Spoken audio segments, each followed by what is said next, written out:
Obadias, verso 21.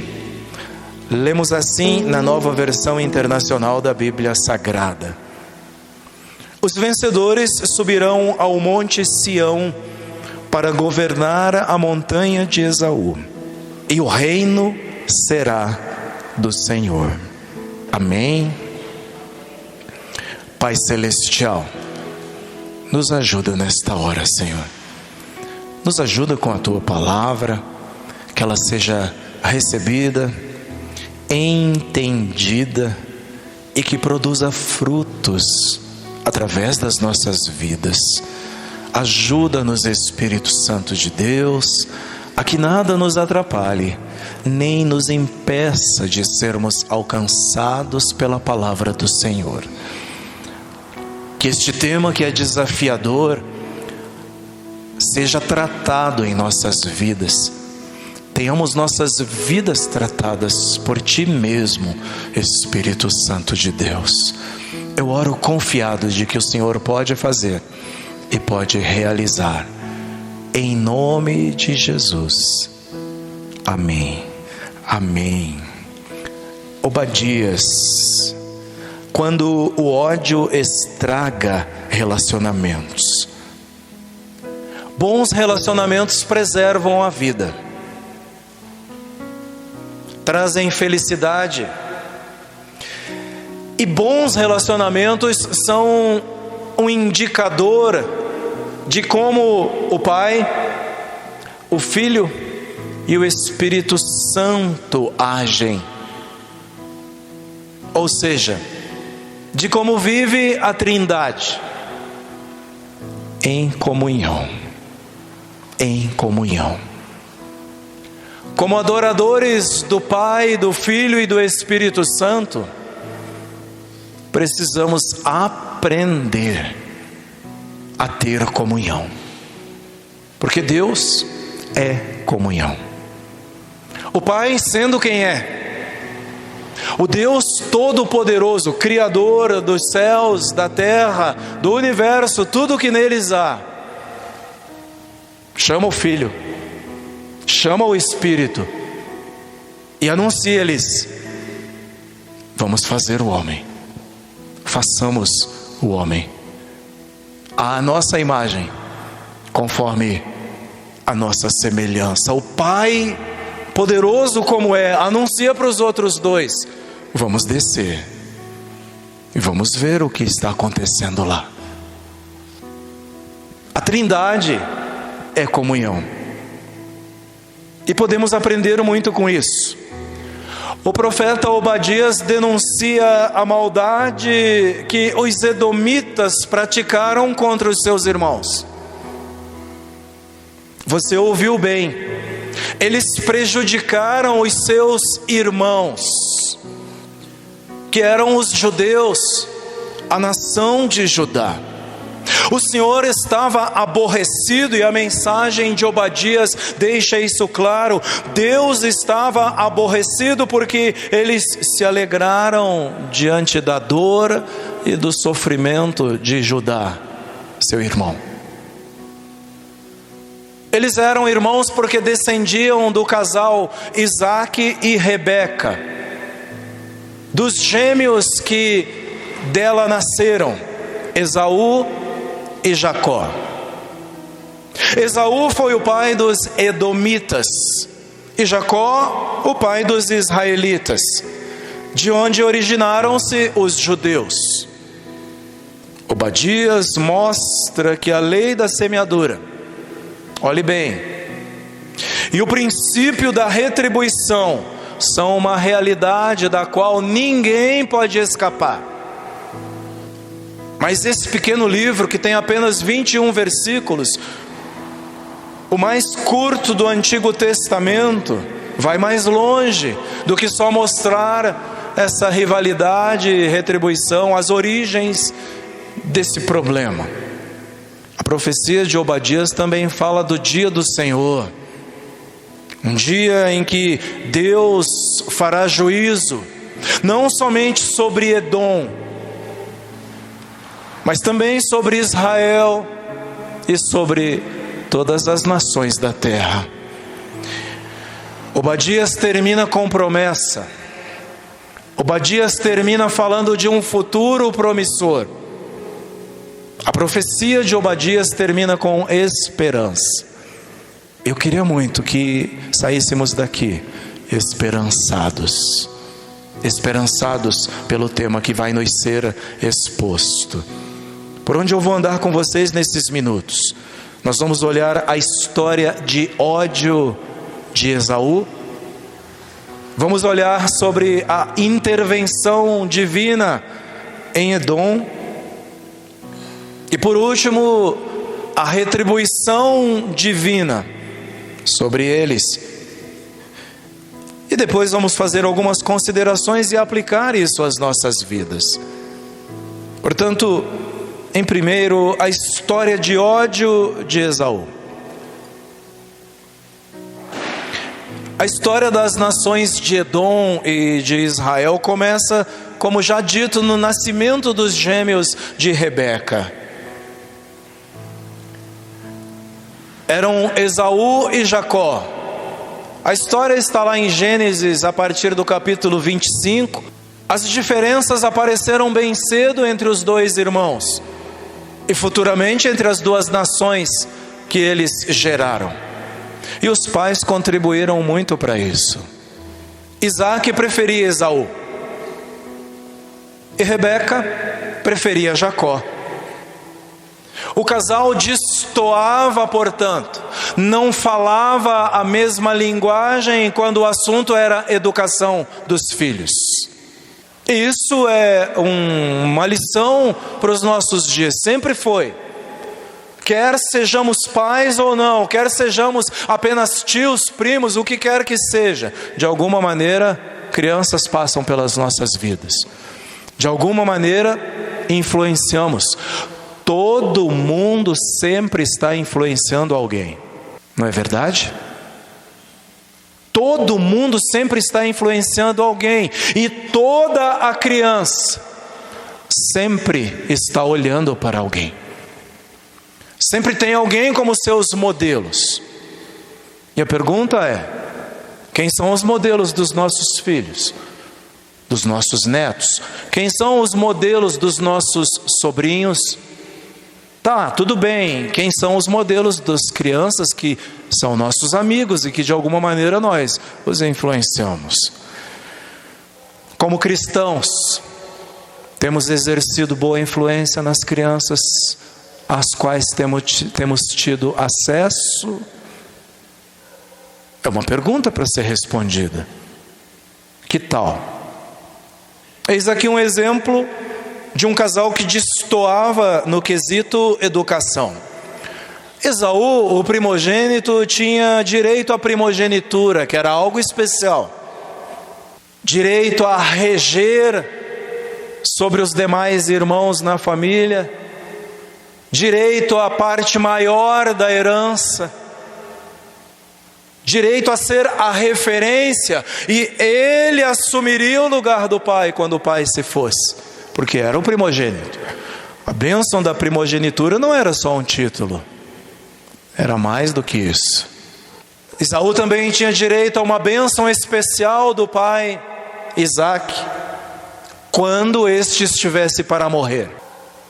Com o apoio da mãe, Jacó comprou a primogenitura do irmão em troco de um prato de lentilhas. Esaú negligencia, como se fizesse pouco caso da sua primogenitura, por um prato de feijão. Negligencia um direito precioso, por causa dos seus desejos carnais, por causa da fome. O que é ser o primogênito se eu morrer de fome, chega a dizer ele? De que me vale ser o primogênito com toda essa fome? É para dizer para mim e para você que muitas vezes podemos ser enganados pelas nossas próprias vontades. Por isso a Bíblia nos exorta tanto, aqui tenhamos cuidado com a concupiscência dos olhos, por exemplo. com aquilo que nossos olhos veem, não só ter cuidado com a concupiscência do mundo, com o que o mundo nos apresenta e nos oferece, mas a ter cuidado conosco mesmo. É bom que se diga, somos convertidos ao Senhor Jesus, mas em nós moram duas naturezas. Usando o tema de hoje, em nós moram um Esaú e um Jacó.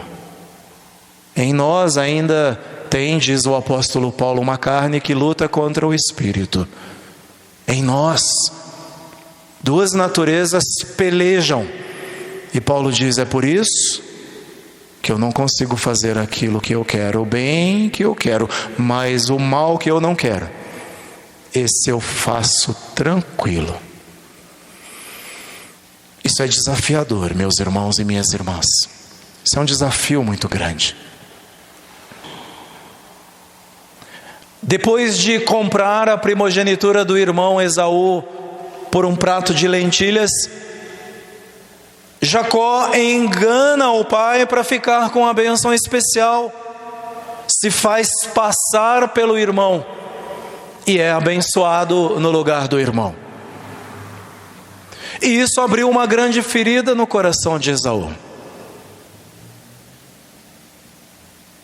a ponto dele querer matar o irmão Jacó. Jacó teve que fugir, teve que ir para a casa dos parentes, onde lá viveu por muitos anos. E lá casou-se, teve filhos, formou um patrimônio, servos e servas, e depois de lá retornou. Quando ele retorna para sua terra, ele quis apaziguar a fúria do irmão. E trouxe para isso presentes. Também firmou um pacto de paz com o irmão Esaú. E trataram os dois de deixar de lado aquela inimizade que perdurou por muitos anos.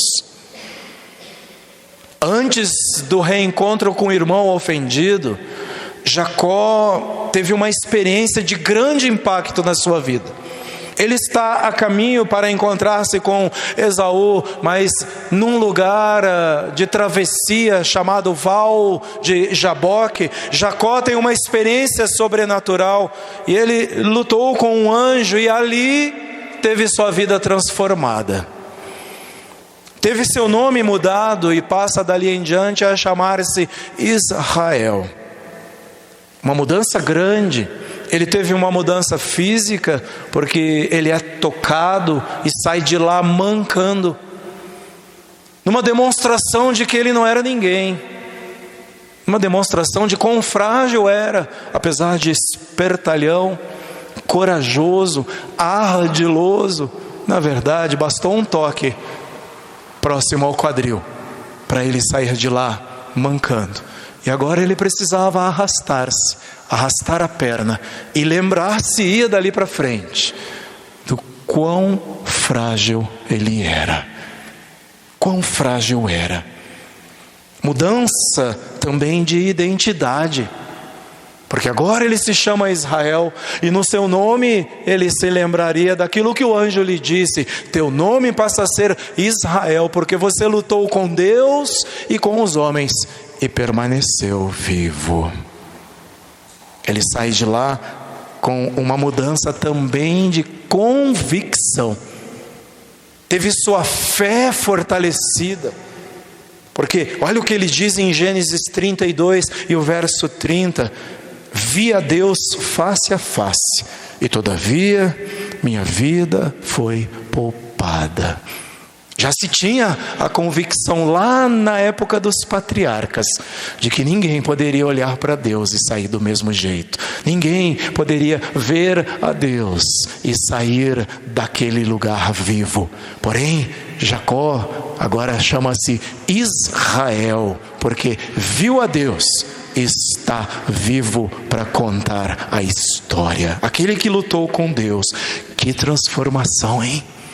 Mudança física, mudança de identidade e mudança de convicção. Porém, a herança maldita estava plantada. A semente já tinha sido plantada.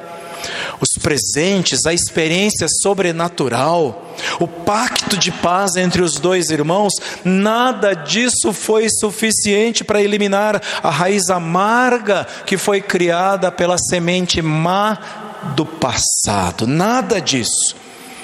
Os descendentes de Esaú foram a vida inteira hostis com os descendentes de Jacó, porque a semente maligna estava plantada.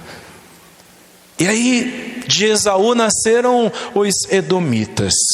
Ficaram conhecidos assim por causa da cor do guisado que foi usado por Jacó para comprar a primogenitura do irmão. Era avermelhado.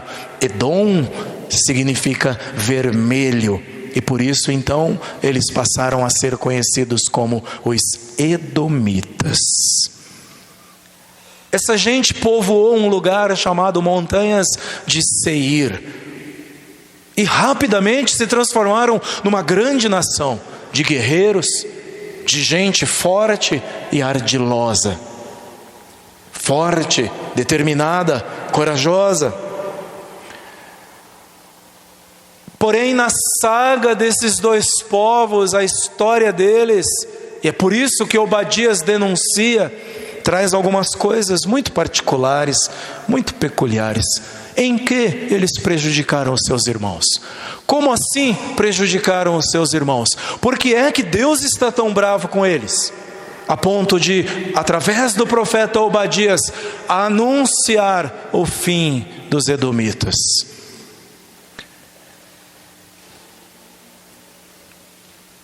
O rei de Edom negou passagem a Israel quando Israel saía do Egito para atravessar o deserto. Negou passagem a eles para que não pudessem passar por suas terras quando estavam a caminho da terra prometida. E aí tiveram que desviar-se e caíram na mão dos amalequitas, que os feriram, os saquearam e mataram muita gente.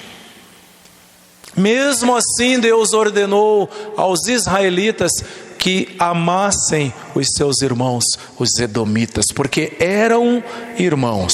Porém, o ódio que Edom nutriu por Israel continuou, cresceu e atravessou os séculos. Essa história de ódio tem que nos ensinar, irmãos. E aqui, Obadias vai denunciar o que aconteceu. Porque o auge da maldade não foi negar passagem a Israel, de modo que eles caíssem na mão dos covardes amalequitas. Não, o auge, o ápice da maldade de Edom contra os seus irmãos, ele nasce lá atrás e vem sendo alimentado.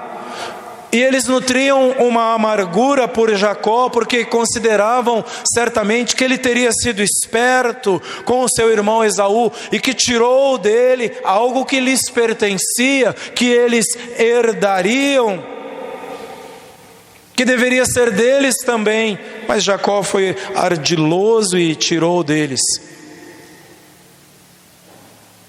Certo autor diz que esses versos que estão aí no nosso texto, do 10 até o 14, constituem o boletim de ocorrência do Senhor contra Edom. Mostra como o ódio de Edom pôde se manifestar. Apenas citando, eles agiram contra Israel com ódio cruel. Está aí a partir do verso 10. Só para citar e depois podemos ler. Cooperaram com os inimigos nas invasões, nos saques, nos roubos, nas barbáries, nas violências e nos assassinatos. O profeta Obadias chamou esse tempo de o dia da calamidade. Mataram, conforme diz o verso 10, por causa da violenta matança que você fez contra o seu irmão Jacó, você será coberto de vergonha e eliminado para sempre. Participaram junto com os inimigos das invasões, alegraram-se na desgraça dos seus irmãos, na dor dos seus irmãos. Verso 12, você não devia ter olhado com satisfação o dia da desgraça do seu irmão, nem ter se alegrado com a destruição do povo de Judá. Não devia ter falado com arrogância no dia da sua aflição. Ou seja, espalharam notícias tristes sobre a aflição dos seus irmãos. Muitas vezes, meus queridos irmãos, não é só fazer, não é só participar, ajudar a fazer, mas quando se espalha a má notícia, quando se espalha coisas tristes que acontecem, Deus está denunciando. Você não devia ter feito isso, você não devia ter falado mal dos seus irmãos. É por isso que a carta de Tiago é tão atual, que devemos cuidar com as nossas próprias palavras, devemos cuidar com talvez o menor órgão do nosso corpo, que é a nossa língua. Deus diz, você não devia ter anunciado coisas assim. São seus irmãos, são seus irmãos. Que triste, não é?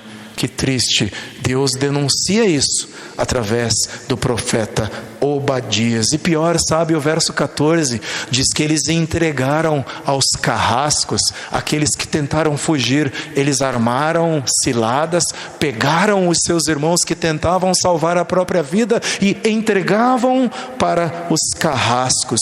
As pessoas fugiram para as montanhas de Seir, onde moravam os edomitas, porque lá era seguro, lembram-se, era seguro. Eles fugiram para lá. Vou fugir para a terra dos meus irmãos, lá estarei seguro.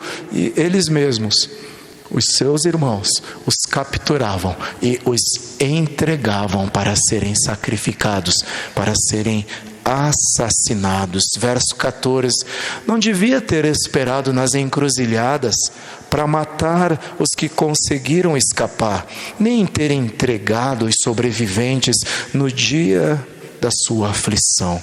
Que maldade, né, meus irmãos? Que maldade desse povo. Que maldade gerada lá no nascimento dos irmãos, dos gêmeos. Não ficou só nisso. A maldade foi tanta que ela se alastrou e veio para os tempos do Novo Testamento.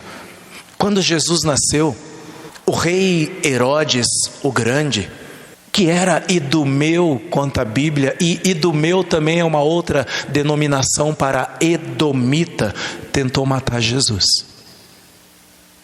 Tendo sido enganado por José, avisado pelo Senhor, e pelos magos que não voltaram para lhe dizer onde acharam o menino, Herodes mandou matar todos os meninos de 2 anos para baixo, em Belém e suas vizinhanças. Herodes era edomita. O ódio se alastrando. Tem mais. Foi um outro Herodes. Foram 3 os Herodes nos tempos de Jesus. Foi um outro Herodes que mandou cortar a cabeça de João Batista, o profeta. Tudo porque se engraçou com a dança de uma menina e depois não pôde voltar atrás na sua palavra. Foi um terceiro Herodes que lançou crentes na prisão, conforme Atos capítulo 12, e depois mandou cortar a cabeça de Tiago, apóstolo, irmão de João, que com ele formava a dupla dos Boanerges, dos filhos de trovão, filhos do trovão. Foi um Herodes, um descendente de edomitas. Para ver que história. Ódio gerando morte.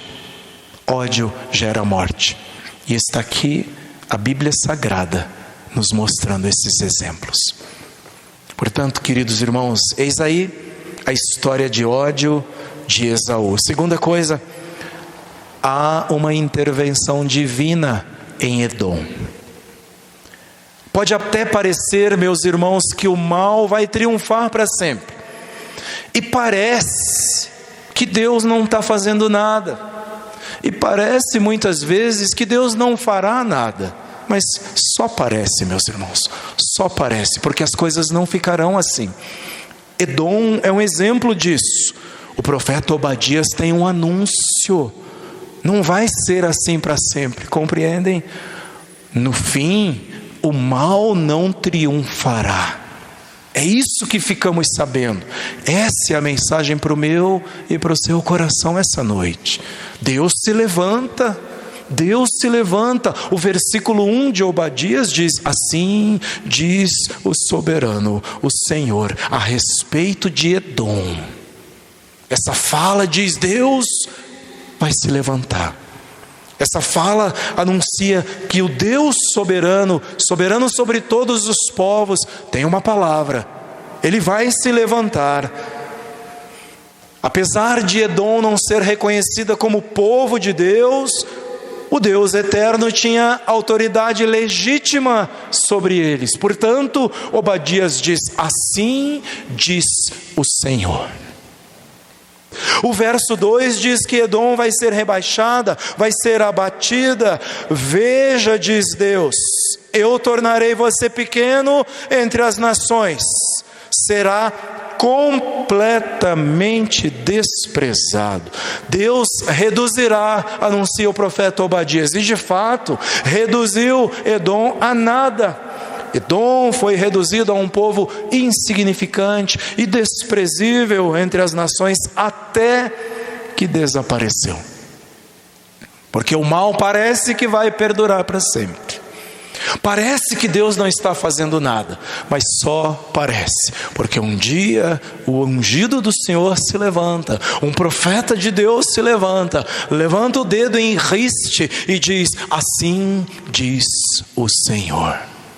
Deus tem uma mensagem, e essa mensagem nos chega através do seu profeta. A posição geográfica favorável dos edomitas, lá nas rochas do Monte Seir, faziam casas para si dentro de cavernas, lá nas rochas, bem alto. Isso não seria suficiente para afastá-los dos agressores que viriam. O orgulho levou Edom à ruína. Por viverem nas cavernas montanhosas, eles confiavam na segurança da topografia do seu território. Para entrar lá era difícil, sair então, nem pensar. Dizem que a entrada tinha uma largura máxima de 3,5 metros entre as rochas. Muito fácil de guarnecer. Ninguém passava lá. Só que os edomitas se esqueceram. Era uma fortaleza inacessível. Mas o profeta denuncia o orgulho deles do verso 3. Você diz a si mesmo: quem pode me derrubar? Orgulhosos da posição em que estavam, de quem eles chegaram a ser. Mas Edom não percebia que aquilo que é inacessível ao homem é totalmente acessível a Deus. E que quando Ele quer, Ele providencia para que fortalezas sejam quebradas. É o que diz o verso 4, Deus falando através de Obadias: ainda que você suba tão alto como a águia e faça o seu ninho entre as estrelas, dali eu o derrubarei, declara o Senhor. A arrogância humana, irmãos, e a soberba espiritual são destrutivos, altamente destrutivos. Quem age assim, com arrogância e com soberba de qualquer natureza, está destinado ao fracasso. Por isso ensina-nos a palavra no livro de Provérbios, no capítulo 16 e no verso 18, o orgulho vem antes da destruição, o espírito altivo ou a vaidade antes da queda. E o apóstolo Pedro, em sua primeira carta, citando Provérbios, diz assim: Deus se opõe aos orgulhosos, mas concede graça aos humildes. Essa é a maneira que Deus trabalha. Edom vai ser enganada pelos que hoje dizem-se seus amigos, anuncia o profeta. Vejam, tudo isso está sendo anunciado antes que aconteça. Edom vai ser enganado e não vai nem perceber, diz Obadias. O verso 7 diz isso. Eu uso a Nova Tradução na linguagem de hoje porque é a mais clara nesse verso.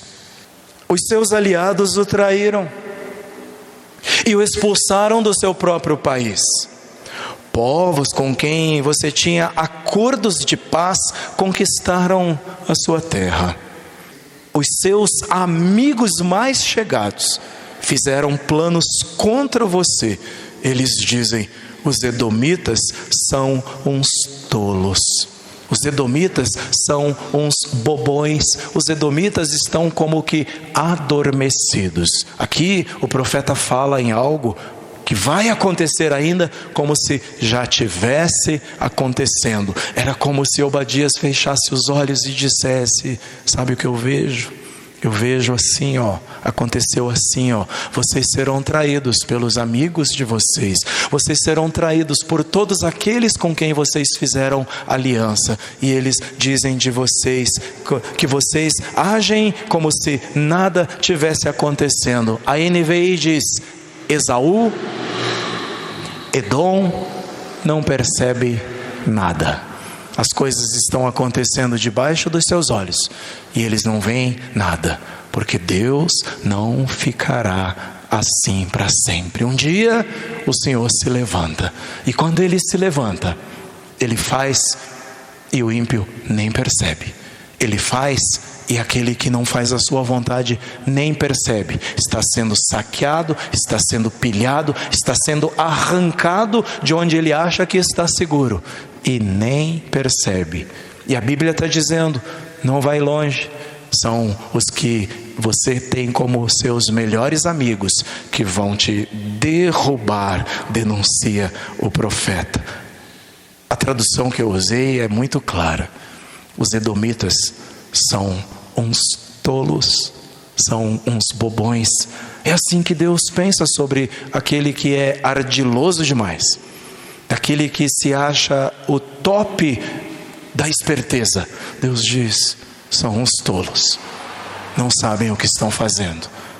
Portanto, está em segundo, meus irmãos, a intervenção divina em Edom.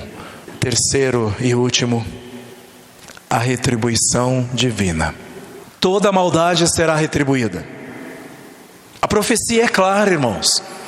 Serão pagos na mesma moeda. Esse princípio achava-se na lei, e eles estavam debaixo desta lei, digamos assim. A profecia de Obadias diz que o acerto de contas está próximo, e Deus fará com os edomitas o mesmo que eles fizeram com Judá. Da mesma maneira, serão tratados do modo como trataram os seus irmãos. A medida usada para medi-los vai ser a mesma que eles usaram para com os seus irmãos, para com o povo de Deus. Essa questão da medida é muito séria. E Jesus alertou: com a medida que vocês medirem, vocês também serão medidos. Nessa profecia, Edom serve de modelo também para o povo do nosso tempo. É uma imagem para as outras nações e de como Deus tratará com nações e com pessoas, com indivíduos também que agem da mesma maneira. Por isso o verso 15 do nosso texto em Obadias diz: pois o dia do Senhor está próximo para todas as nações. Como você fez, assim lhe será feito. A maldade que você praticou recairá sobre você. Os edomitas beberam, alegraram-se com a desgraça dos seus irmãos, mas agora chegou a hora de eles receberem a paga na mesma moeda. Os descendentes de Esaú provarão o cálice da ira de Deus, é o que diz o texto. Esse princípio, irmãos, vale também para pessoas, vale também para indivíduos. Lá no tempo dos juízes, voltemos ao tempo dos juízes, existiu um rei cananeu chamado Adoni-Bezeque. Quando os judaítas, ajudados pelos da tribo de Simeão, prenderam esse rei, cortaram os polegares das suas mãos e também dos seus pés. Essa era a paga que Adoni-Bezeque recebeu por causa da maneira como ele também tratava os outros. Voltamos ao tempo dos juízes para aprender e vejam a fala de Adoni-Bezeque, como ele também fazia. Juízes 1, versos 6 e 7. Então Adoni-Bezeque disse: 70 reis com os polegares das mãos e dos pés cortados apoiavam migalhas debaixo da minha mesa. Agora Deus me retribuiu por aquilo que lhes fiz. Eles o levaram para Jerusalém, onde morreu. O princípio da retribuição vale também para indivíduos. É o princípio da semeadura. Olhem só a profecia do profeta Oséias agora contra o seu próprio povo. O povo de Deus que rejeitou a Deus, estabeleceu reis à sua revelia, reis que lhe agradavam e não os reis que Deus tinha preservado e que Deus desejava para eles. Fizeram ídolos, fizeram bezerros para serem adorados, verdadeira prostituição espiritual. Oséias denuncia isso, e Oséias 6, 7 diz que nesse comportamento eles semeiam vento e colhem tempestade. O talo não tem espiga, não produzirá farinha. Caso produzisse o trigo, estrangeiros o devorariam. Plantariam e seriam saqueados. É isso que Oséias denuncia. E o apóstolo Paulo deixa bem claro, Gálatas 6 e verso 7, em tempos de Novo Testamento: não se deixem enganar, de Deus não se zomba, pois o que o homem semear, isso também colherá. Vale para uma nação e vale para pessoas, vale para indivíduos, a lei da retribuição. A profecia de Obadias contribui para mostrar um retrato da justiça e da fidelidade de Deus. Só parece que Deus não está fazendo nada, mas não será assim para sempre. O orgulho e a traição de Edom torna-se um exemplo de como é a humanidade. O orgulho e a traição vistas em Edom é um retrato da nossa própria humanidade, meus irmãos. São as maneiras pelas quais todos traímos o nosso Deus. Quando vamos atrás de outros recursos, atrás de outros deuses, quando negamos o nome do Senhor, é bom que nos lembremos que o Senhor Jesus foi muito claro, dizendo que aquele que o negar diante dos homens, também Ele o negará diante do seu Pai que está nos céus. Mas nós traímos a causa, nós traímos o Senhor, nós traímos uns aos outros em confiança, traímos o tempo inteiro, e Edom é um modelo disso, e é um modelo que nos diz: não vai ficar assim para sempre. Porque no fundo, meus irmãos, o livro é o que eu quero me apoiar aqui ao encerrar. O livro termina com esperança. Ainda bem que termina com esperança. Deus tem sempre uma palavra de esperança. Deus tem sempre esperança, promessa de um futuro promissor para Israel, povo governado por Deus, mas também para o mundo todo. Isso o livro vai deixar claro para nós. Deus vai restaurar o seu reino, foi isso que nós lemos ao abrir desta mensagem. E Ele vai repovoar esse reino com o seu remanescente fiel. E a partir daí, o reino de Deus se expandirá. Esse reino que já está sendo implantado hoje, esse reino que já foi implantado nos seus corações, ele vai se expandir, e a glória do Senhor vai encher toda a terra. E a glória do Senhor encherá toda a terra, dizem os profetas. Por isso, é o que lemos. É uma palavra de esperança, o verso 21. Os vencedores subirão ao monte Sião para governar a montanha de Esaú, e o reino será do Senhor. Uma palavra de esperança. As coisas não ficarão desse jeito para sempre. E por último aqui, as minhas considerações finais agora, onde vamos fazer umas aplicações para as nossas vidas. Assim como ninguém pode desafiar as leis naturais sem as devidas consequências, também as leis espirituais não podem ser desafiadas sem que saiamos com consequências delas. A retribuição é inevitável. Irmãos devem ser amados apesar das diferenças entre eles. A história desses dois povos, que nasce com os gêmeos Esaú e Jacó, é um exemplo. Irmãos devem ser amados apesar de serem diferentes. Não existem, mesmo entre os gêmeos, ninguém igual a ninguém. Deus nos deu uns aos outros, percebem isso? Deus nos deu uns aos outros como um presente. Presentes que Deus dá, e Deus deseja que cresçamos juntos, que ajudemos uns aos outros, que suportemos uns aos outros. É para isso que Deus coloca irmãos em nossas vidas.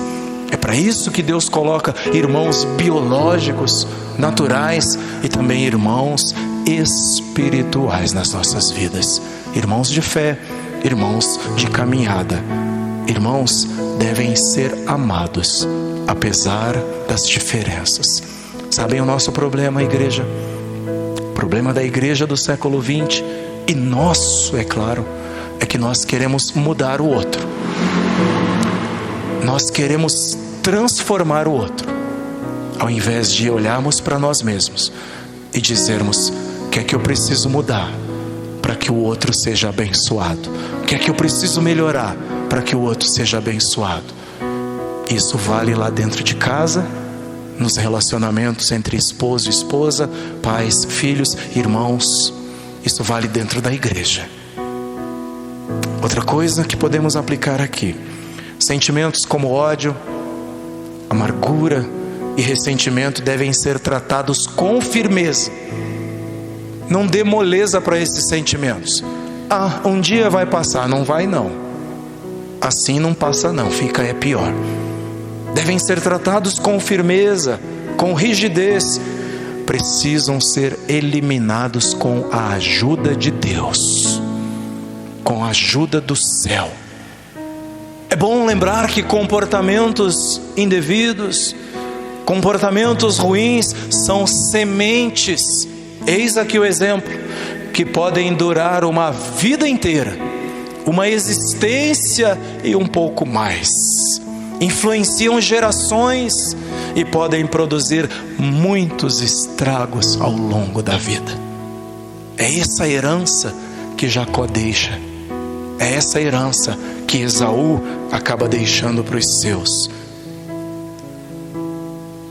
Perdão não pode ser peça de retórica, de discurso, apenas da fala. Perdão precisa ser fruto de ação, de decisão.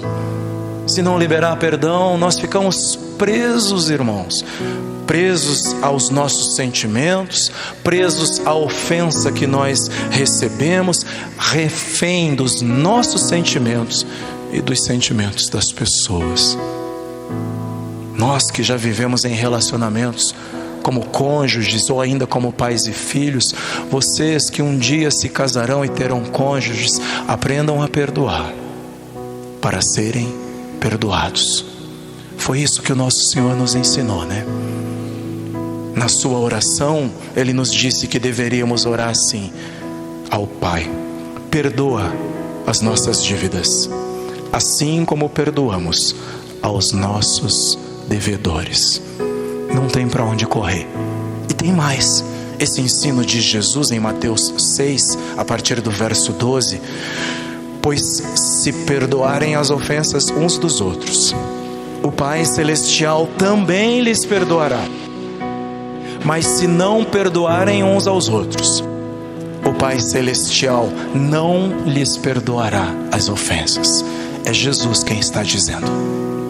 Mateus 6, 14 e 15. Só o arrependimento e a fé em Jesus podem produzir um novo homem, uma nova mulher, e nos levar a experimentar amor e misericórdia de Deus de verdade, a não ficarmos nos enganando. É através da nova vida em Cristo. É por isso que a Bíblia afirma através do apóstolo Paulo na segunda carta aos Coríntios 5:17. Portanto, se alguém está em Cristo, é nova criação. é nova criatura. As coisas antigas já passaram, eis que tudo se fez novo, eis que surgiram coisas novas. A amargura já passou, falta de perdão já passou, ressentimento já passou, eis que tudo se fez novo. É um bom termômetro para saber a quantas anda o nosso relacionamento com o divino, o nosso relacionamento com os céus, o quanto em nós há de perdão. Que todos sejamos curados ainda esta noite, que sejamos usados para curar a vida de outras pessoas a partir de hoje já. O profeta Obadias encerra dizendo que há esperança. A queda de Edom aponta para um dia em que Deus vai lidar com o mal no mundo, porque não vai ser assim para sempre.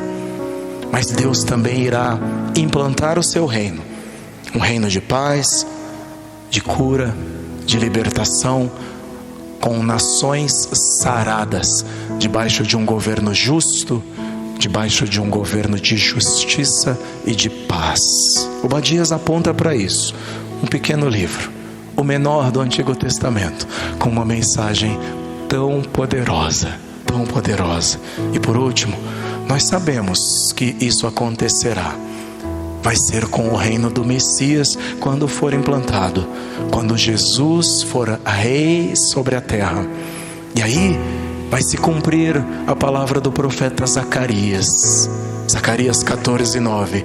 O Senhor será rei de toda a terra. Naquele dia haverá um só Senhor, e o seu nome será o único nome. Amém? E nós sabemos, conforme Apocalipse 19, nesse dia será rei aquele que traz escrito na sua veste, na sua coxa, Rei dos Reis e Senhor dos Senhores. Amém? Que Deus nos abençoe, que Deus nos dê força e graça para saber que o ódio estraga, mata relacionamentos, mata pessoas.